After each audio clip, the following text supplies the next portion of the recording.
Knock, knock. Hi, my name is Julia. I'm going to be your student nurse today. I'm going to perform hand hygiene.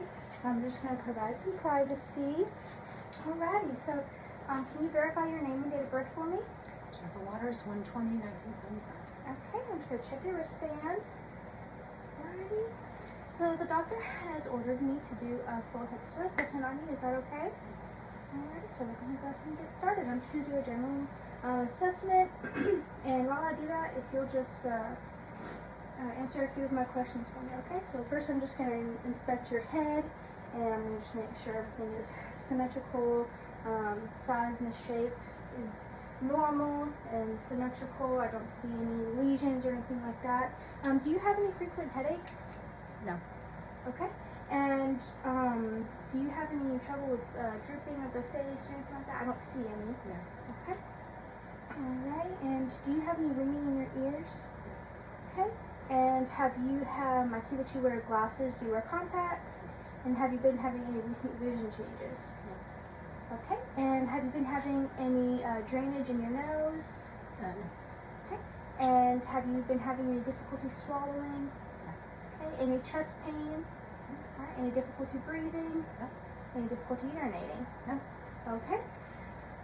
And let's see, I'm going to go ahead and inspect your eyes. I'm just going to make sure that you're what we call pearly. Your eyes are equal, round, reactive to light, and have correct accommodations, okay? Okay, so yeah, take your glasses off for me. If you just look at me. Okay. And then consensual.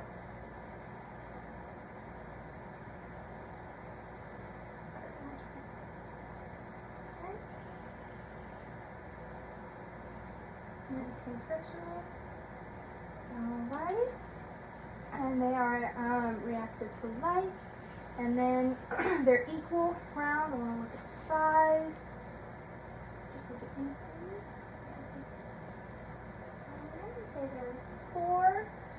Alright, and then if you'll just look at this pen right here, I'm just going to bring it closer to your nose, okay? And they've got smaller. And they've widened again. Alright, so they have correct accommodations. So your pupils are equal, round, reactive to light, have correct accommodations, and are about a 4 pupil size. Okay, and then I'm going to move on to your nose. I'm just inspecting your nose. It doesn't look like it's has any symmetry problems or anything like that. It doesn't look like there's any drainage. You said you don't have any. We're going to do a patency test real quick. If you can just put your finger on your nostril and inhale for me. And do it for the other one. Okay, looks like you have good patency. Maybe a little less than the other, but other than that, we're good. Alright, and then we're going to observe your ears. So I'm just going to move your hair real quick. Okay, I don't see any lesions. I don't see any drainage. They're both symmetrical and even to your face. Next thing I'm going to do is I'm going to observe your mouth. So if you can just open your mouth for me, I'm going to look at your oral mucosa. It is moist, pink, and intact. Alright, I don't see any tooth decay. I don't smell any odor or anything like that. Alrighty, which is a good thing. Alright, and we're just doing, you said you don't have any difficulty swallowing, but we're going to do a quick swallowing test, okay? So if you could just swallow for me. Okay, and I'm going to feel your neck right here just to make sure that your trachea is what we call midline, okay? That it's not going in and out, okay? Okay, and I'm also going to go ahead and check for JVD at this point, so if you can just tilt your head for me. Okay. And I don't see any dysfunction, so we're good there.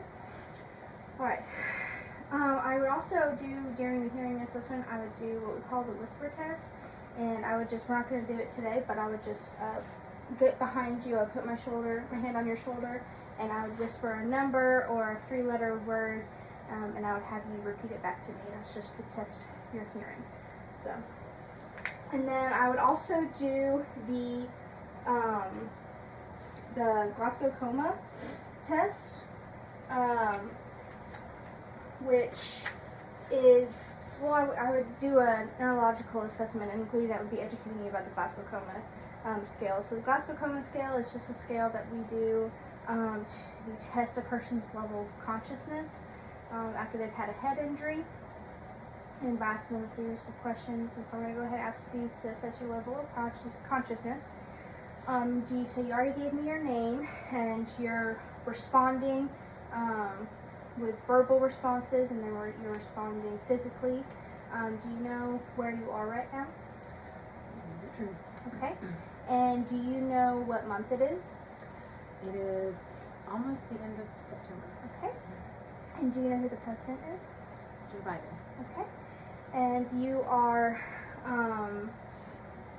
your level of consciousness is good. You have verbal movement and eye responses, and you are aware to person, place, time, and situation. Okay. And that can be classical coma scale. So, have you been having any memory loss recently? Yeah, awesome. And we're going to move on to your respiratory assessment. And we've already done your vital signs, so we already took your respiratory rate, so we're not going to do that part. But we are going to go ahead and listen to your breathing, okay? And I would do this on bare skin, but we're not going to do that. We would just simply do that. So, I would start here. This is your right side, so I would listen to your upper right lobe. If you could take a deep breath for me. And your left upper right. Okay. And your left lower. And your right lower. Okay. And then if you could just take your arm and cross it over for me. I would listen to lateral, which would be right in the middle lower. And then if you could do the same, this would be your left lower. Okay. Alright, and then I would listen to the back as well. I would do, just because of space, and I'm just going to simulate doing that, but I would do your right upper, your left upper, left lower, right lower. Okay. And the breathing sounds normal. And it's unlabored. Okay. And I would then move on to, have you had a cough or anything like that recently? So, and then if you haven't had any sputum production, anything like that, like mucus. Okay, awesome. I would also do and educate you on the incentive spirometer. So we have this incentive spirometer here, okay? And what you're gonna do is, if you had any mucus buildup or anything like that, you would take this. You would have a prescribed level that you'd have to breathe to. You would inhale, hold it for about 5 seconds, and then you would exhale, and then you would cough. Okay, and you do this 10 times every hour or every commercial break. Okay, and if you were bed bound, you would do what we call turn, cough, and deep breathe. So you would just turn to your side, you would cough, you would take a deep breath, and then you would cough. And this is all just to help if you had any mucus to get that out of your lungs. Okay. All right. So now we're going to move on to the cardiac assessment. So we already did jugular vein distension. We're just going to listen to your heart. Okay. So we're going to listen to your aortic,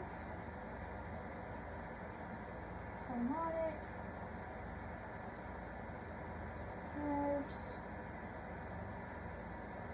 tricuspid, and mitral.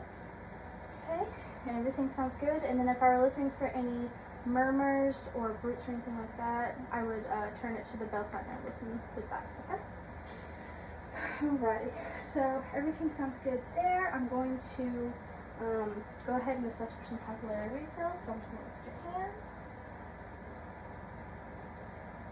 Okay, less than 3 seconds, so that's good. And then I'll check for edema. So I'll just take this all the way up here. And then I would do your legs the same. Okay.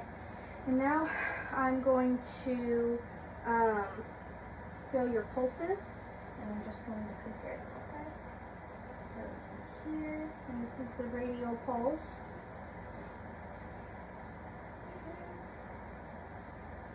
Alrighty, and this is called, assessing them bilaterally, and then I'll do the same. Their strength is about a +2, everything is good there. I'll do the same for your feet. I'm just going to simulate doing that. So you would have your dorsal pedis. Okay, strength's about a +2. Close to your tibial. Okay, same, about a +2. And I'll educate you on the rest of the pulses that you do have. So we did your radial, we have your carotid, have your axillary, which is under under your arm, you have your brachial, which is right here, on your arm, on your forearm, right here on your arm. And then you would do your femoral, and you have your popliteal, okay? So we've done all of that. I'm trying to make sure I didn't miss anything. No, okay, so then we're gonna move to your gastrointestinal, okay? So if you could just lay down for me. Alrighty, and again, we would typically do this under your skin, but we're not going to today. We're just gonna simulate doing that. And have you been having any stomach pain lately? Okay, so we would just listen to your vowel sounds, okay? So we would start with the right lower quadrant. And then right upper. The left upper. And the left lower. Okay, you hear vowel sounds in all 4 quadrants, and I would say that they're active. And then I would turn the bell again, listening for vascular sounds. And so I would do, if you can put your hands on one side, put them down to your side. Listen to your aortic, and then your renal, and then your iliac. Alright.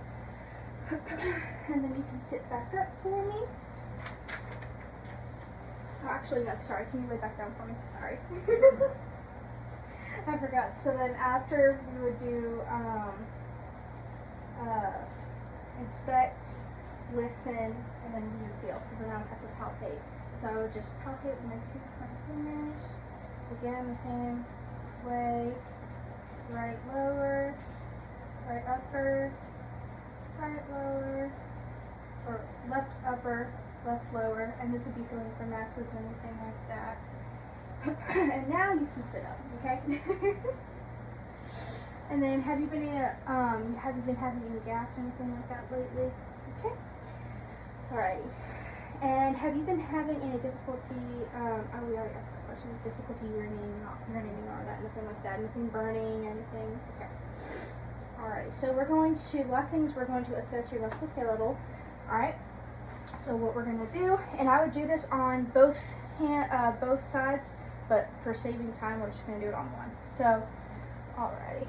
If you can just take your arm like this is what we call pronation, and then if you could just flip it down, call that supination, okay? And then if you could just, and then we would do it on the other side, but we're not gonna do that. We're just gonna sit and do that, okay? And then if you could take your wrist, okay? I'm just gonna hold your wrist like this. If you can just pull it up like this, we call this hyperextension, okay? And then if you could point it down, we call this flexion. And if you could just hold it here, that's extension, okay? And then if you can do hyperextension again, so putting your hand up, okay? And then if you could flex it for me, so pointing it down. Awesome, okay? And so that's just doing active and passive is what we call that, okay? Righty. So now we're going to do, we just did our 2 upper extremities, we're going to do our 2 lower. Alright, so I'm going to hold your foot forward, alright? Alright, if you can just point your toes, okay, and then you can flex your toes, okay? And then we're going to do point your toes again, okay? And then flex your toes again. Awesome. And I don't feel any crepidus or anything like that. Now we're going to do your knees, okay? And we're just going to pretend that you're able to kick your knee back. So if we kicked your knee back, that would be flexion. And then if you could pull it out, it would be extension. Alrighty. And then you can set it back. And that would just be okay. And I don't feel any crepidus in your knees or anything like that. Next thing we're going to do is if you could just stand for me. And again, I would do it on both extremities, but for time, I'm not going to do that. Alright, if you could put your feet together for me and close your eyes. This is just a test to make sure there's no obvious swaying, okay? Alrighty, that's good. And then you can open your eyes. I don't see any obvious swaying or anything like that. And if you can just walk kind of here for me, just toe to toe. We're just gonna test your gait.